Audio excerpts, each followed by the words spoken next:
Okay, thank you everybody. It's 4:20. We shall resume the hearings now. Thank you.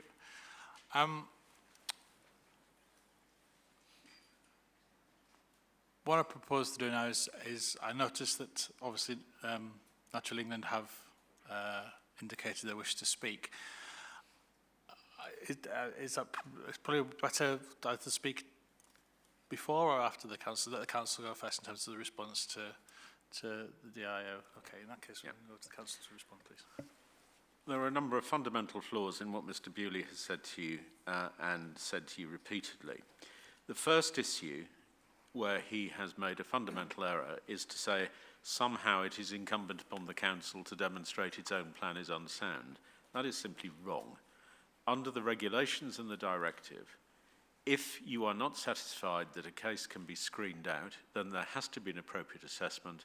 And if there isn't an appropriate assessment which comes up with the conclusion beyond reasonable scientific doubt that there's no adverse effect on integrity, as a matter of law, the plan cannot be adopted, or that policy cannot be adopted. There's no burden of proof. No one has to show anything in particular. But the issue having been raised, it's got to be resolved. And if it isn't resolved positively, then there is a legal duty to not to adopt. So where all of that Mr. Bewley thought he was going, I don't know, but it isn't right as a matter of law.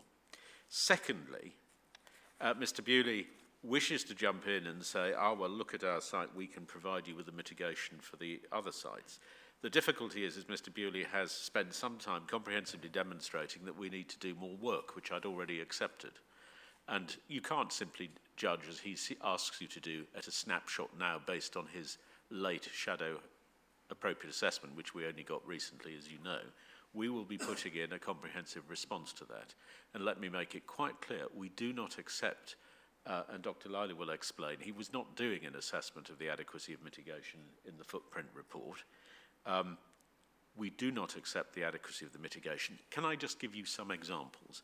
One of which is the alternative recreational space.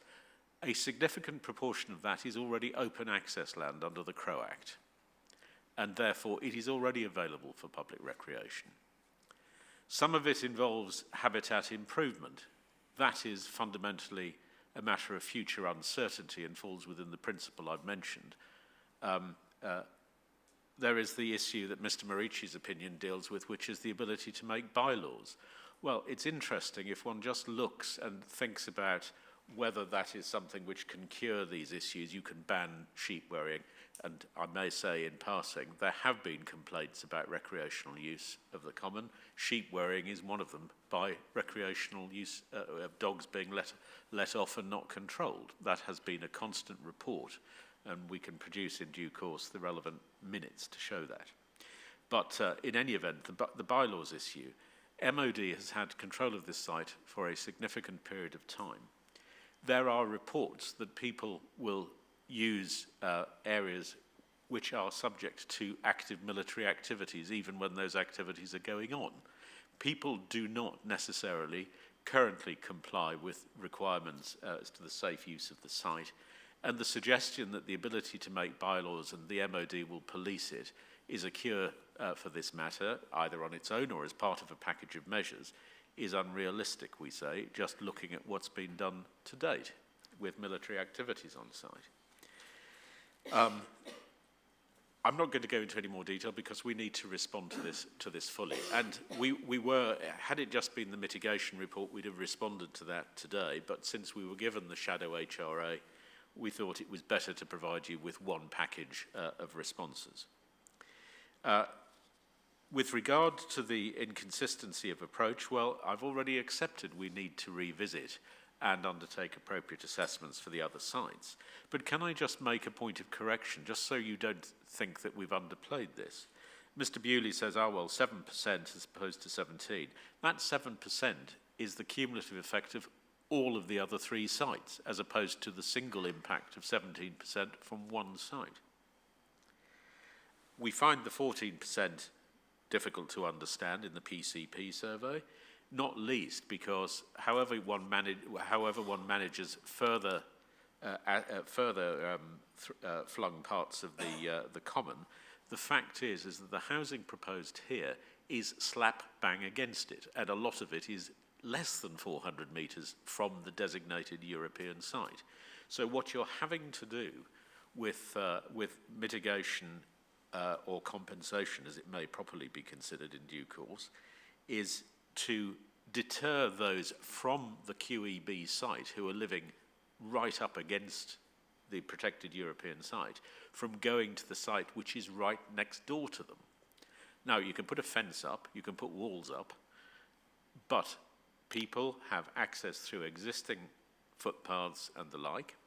There is access land, of course, across the farm, but the common is still used. The other sites are significantly further away, and the idea that you're looking at 10% of those other sites as opposed to 14% from those right up against the European site seems to us inherently unreliable, and Dr. Lally will respond to that in due course. He says the data hasn't been properly interpreted, but we'll give you chapter and verse on that in due course. Where all this gets us at the end of the day is Mr. Bewley's made it very clear we haven't done the job properly, although he would like to think we've done so for his site by originally allocating it. But the fact is we need to look at these matters again in respect not only of his site but the other sites.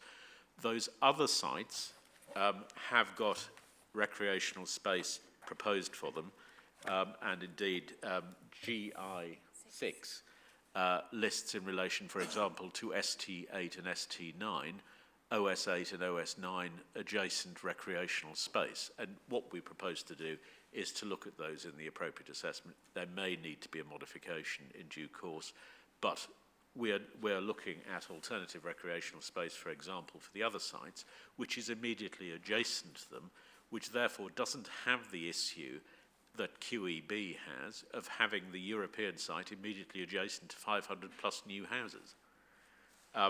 These are all issues that have to be gone into. And the reason I'm dealing with this very quickly, but simply to show to you that this isn't an issue which can be resolved, as Mr. Bewley would wish to invite you to do, on the basis of the information you currently have.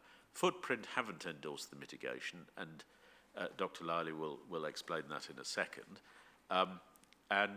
It seems to us that this matter at the moment is not mitigation, but is likely to be at best compensation, and cannot be dealt with at this stage without a derogation under the provisions in the regulations which require it then to be reported to the European Commission. However, as I've said, we will come back and deal with this. The fact that QEB DIO requires this to be screened, agrees it ought to be screened in, 4.3.1 of the shadow appropriate assessment is absolutely correct. That doesn't mean the shadow appropriate assessment is one which we consider eliminates risk. It also ought to be pointed out that it doesn't deal with the other sites either. Those are matters of submission from Mr. Bewley, but I have accepted that we need to look at them again.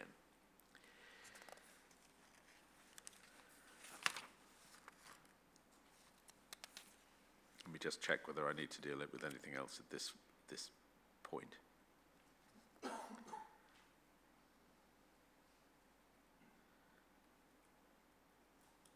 Yes. Or, in conclusion, all I'm going to say is that there are serious issues that merit further consideration. The matter can't simply be dealt with, as Mr. Bewley suggests, by looking at their mitigation without further consideration, and Natural England will give their views in a moment, whatever they are, but we know from the Statement of Common Ground that they're not satisfied at the moment either, and we'll see what is said. I would just add, finally, is that, of course, Natural England were not involved by DIO in the shadow appropriate assessment. There's no evidence, and perhaps that can be confirmed in a moment, as to whether, in fact, Natural England had been involved in the conclusions and the assessment at that point. So that's all I've got to say at this stage. Thank you for that, Mr. Elvin. I'd like to hear now from Mr.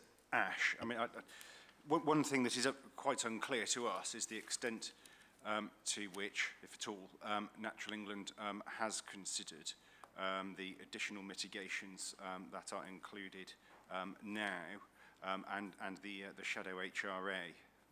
And I'm also wondering, with a heavy heart, how far we're going to get on all of this today. I don't think we are. Okay, yeah. We haven't had a chance to fully consider the submission by the DIO. We were involved at a much earlier stage with some of the works for the DIO, some of the assessments, but not in the last year or so, other than the meetings that we've had in response to the inspector's requirements. Just to make my first point on People Over Wind, that we completely agree that the mitigation measures for other allocations should not be taken into account in the screening stage. That's absolutely right. And that this should go into an appropriate assessment, and that Natural England is a statutory consultee on this, and so would expect to be consulted on any of that, and we're very happy. And of course, I'll confirm that will be the case. Excellent, yeah, and we're very happy to engage with that as much as we need to. I suppose we obviously can't prejudice what's going to come out of that appropriate assessment. We've dealt with a few plans in the past where there's been the issue of the changeover from pre-People Over Wind to afterwards, and in some cases it can be as simple as changing where in the plan the information is, where in the assessment the information is set out, but in some cases it will require more detailed assessment. We can't say at this stage exactly what that is, although we were satisfied previously that the plan set out sufficient information to satisfy our concerns regarding those other sites. I think related to this, York have just made a similar point, but I think one of the inferences of Mr. Bewley's point was that mitigation measures set out in SS19 would mitigate potentially for the wider plan, and that we would argue, insofar as we consider it there to be an adverse effect on integrity from SD35, that it wouldn't be appropriate to take into account that mitigation without imperative reasons of overriding public interest as set out in the Habitats Regulation Assessment, or information which removes an adverse effect on integrity.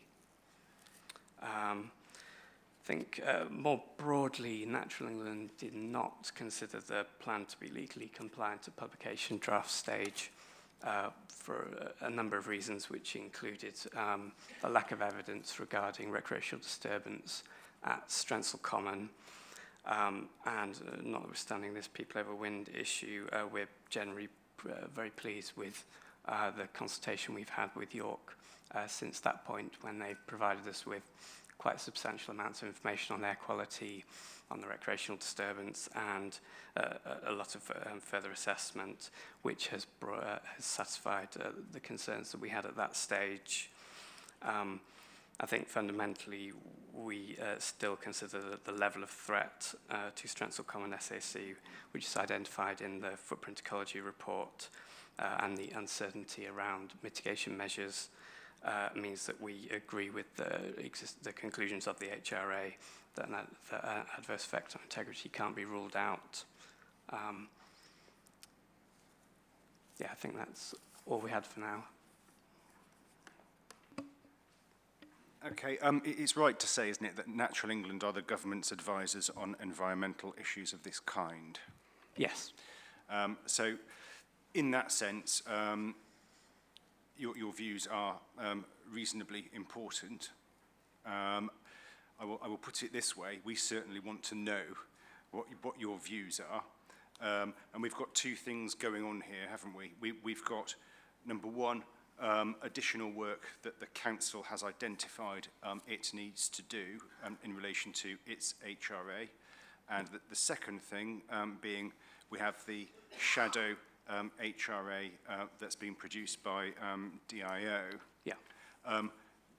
we're quite keen to know what you think about all of those things. Yes, absolutely. I know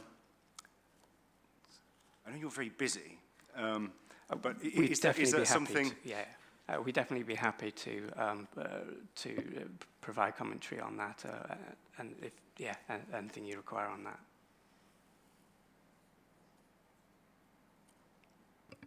Yeah, we would be immensely grateful if we could be left in no doubt whatsoever about Natural England's position on both of those matters. Of course, yeah.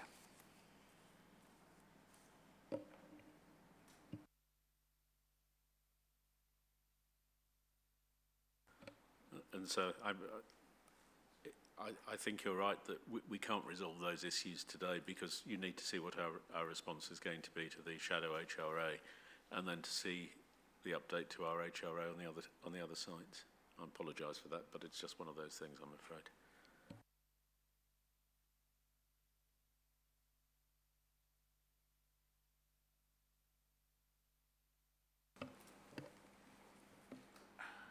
Is there an indication of when that might be available?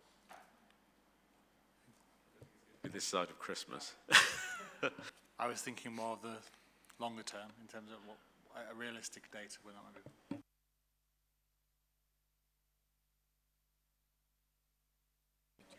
be. End of January, I'm asked to say, if that's acceptable, because we'll need to consult Natural England as well.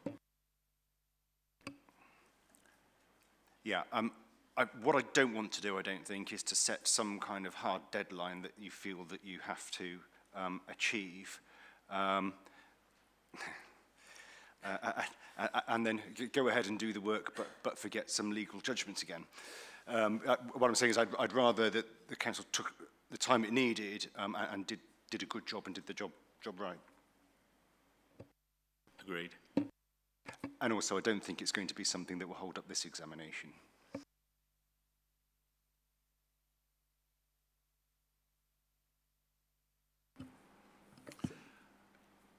Well, I was only going to just very briefly, I think where we've got to is that we're not going to resolve this today. My understanding, I just want to clarify this, is that there's a commitment by the council certainly to look at the other sites. If that's going to happen, I'm not going to say anything more about it for now. And I think I'm right in saying, but I just want to clarify, there's a commitment. Plainly, they're going to look at our HRA, and I think implicit in that is a commitment to look again at the position in relation to our site as well. On that basis, and obviously I'm not going to second guess, apart from anything else, the outcome of that, because we will try to persuade the council, if we can, that they should agree with our conclusions. I don't think I want to say anything more. Can I just very briefly address one point? There's a bit of an implication in Mr. Alvin's response. For example, that we've not been very cooperative. No, well, if there's no such implication, then I don't see anything more. But I would want to say something about that if it was said. If it's not said, then I didn't say it. If it helps, Mr. Bewley, I didn't hear that. Fine. Or I didn't read that into I don't think even my cold said it. No. Okay. Well, I mean, on that point, actually, I was going to ask whether it would be too much to hope that we might, I don't know if this would be a three-way thing or what exactly, but some kind of statement of ground that is both common and uncommon may well be of considerable assistance to us. I can see why that would be, yes. Obviously, and we would hope that we can be involved in any consultation between Natural England and the council. Obviously, that's, yeah, okay. Thank you.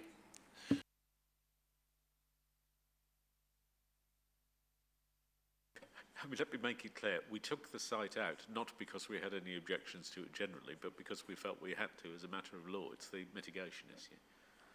And if that issue is resolved, and there's one other issue I've mentioned to Mr. Bewley I'm not going to trouble you with because it may be resolvable to do with the Strensel Common Act, then this issue turns solely on that question of mitigation. Mr. Johnson.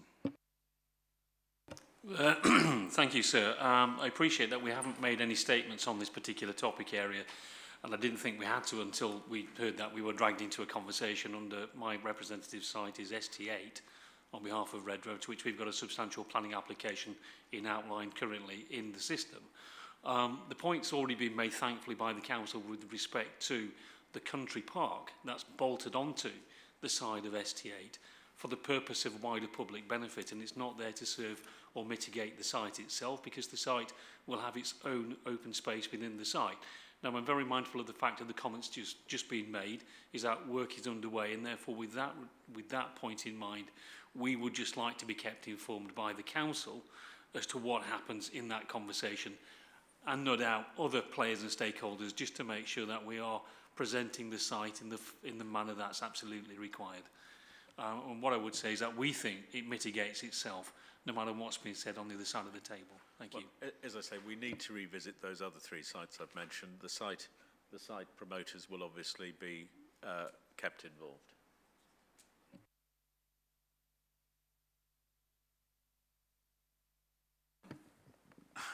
Thank you. And do you have anything else to say, Tony?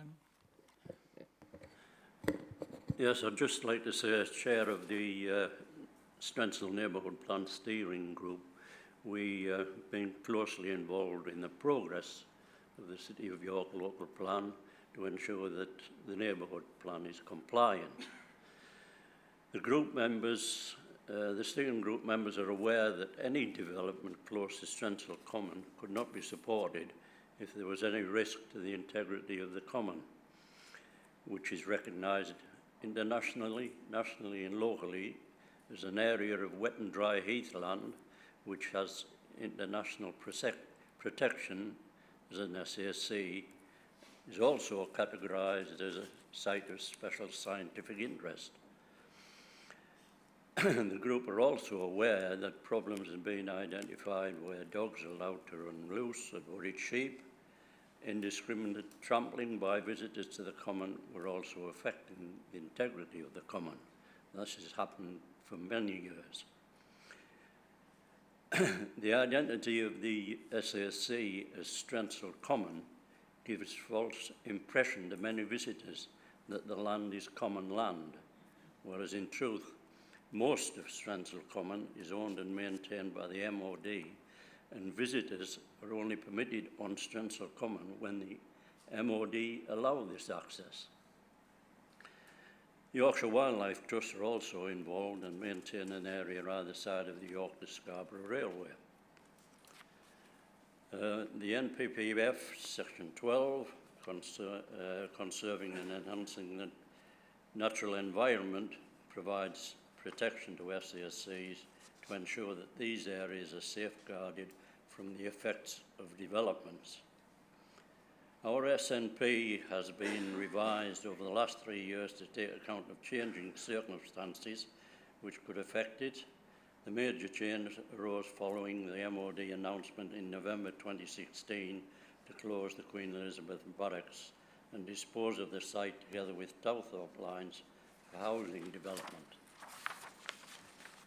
It was obvious to us that a major rethink of the neighbourhood plan and its policies were required, and the MOD announcement also prompted City of York Council to amend their draft plan in early 2017, then to provide 578 residential properties on the barracks site, plus a further 45 on natural, semi-natural land off Howard Road.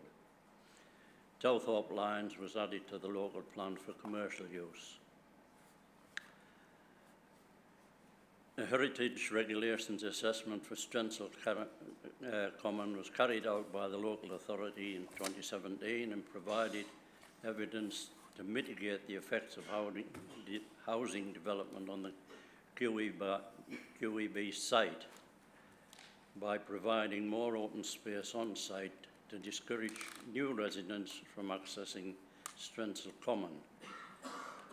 The amount of on-site open space was increased and the housing allocation for the barracks site was reduced to 500, which is the figure in the submitted local plan. And at that time, the reductions were considered sufficient to allow both sites to be included in that plan. Despite the publication of the local plan and its submission to the Inspectorate in May 18, further discussions took place between City of York Council and Natural England, as the latter were very concerned about increased air pollution and recreational use of Strensall Common. In order to determine what further measures could be taken to mitigate damage to this important internationally recognised natural space, it was apparent that a revised HRA was required. Waterman, Infrastructure and Environment were engaged by City York Council with the support of Natural England to carry out this assessment. As part of this new assessment, a visitor survey was arranged in summer 2018, who concluded that a screening exercise was required, and the screening report from the Waterman report said it was not possible to screen out possible effects alone for the QEB, Howard Road and Towthorpe Line sites.